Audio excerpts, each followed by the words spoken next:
नितीन आणि सचिन यांची खूप चांगली मैत्री होती. ते एका वर्गात शिकत होते. नितीन मन लावून शिकायचा, पण सचिनचे मन मात्र सदैव इकडे तिकडे नेहमीच भरकटलेले असायचे. वर्गात शिक्षक शिकवत असताना सचिनला नेहमी बोलणी खावी लागायची, ती ह्याच लक्ष न देण्याच्या कारणावरून. पण नितीन मात्र नेहमी अभ्यासात पुढे राहायचा व शाबासकी मिळवायचा. एके दिवशी विज्ञानाचे शिक्षक वर्गात शिकवित होते. त्यांनी विद्यार्थ्यांना वहीमध्ये गृहपाठ करण्याची एक पद्धत सांगितली होती. त्यानुसार सर्व विद्यार्थ्यांनी गृहपाठ पूर्ण केला होता. पण सचिनने मात्र आपल्या सवयीनुसार गृहपाठ व्यवस्थित पूर्ण केला नव्हता. त्याची वही पाहून शिक्षक रागाने त्याला म्हणाले, "हे तू काय केले आहेस?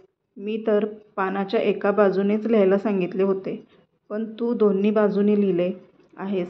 आता सचिन घाबरला, कारण शिक्षकांना त्या दिवशी सुट्टी होण्याच्या आत वही पूर्ण करायला सांगितली होती आणि सुट्टी होण्यास फक्त 2च तास राहिले होते.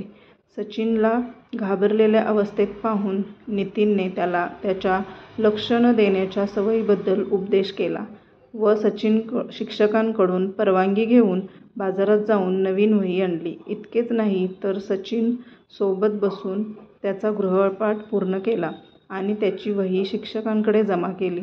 त्या दिवसापासून सचिनने आपल्या स्वभावात बदल केला आणि तो कोणत्याही ठिकाणी लक्षपूर्वक काम करू लागला.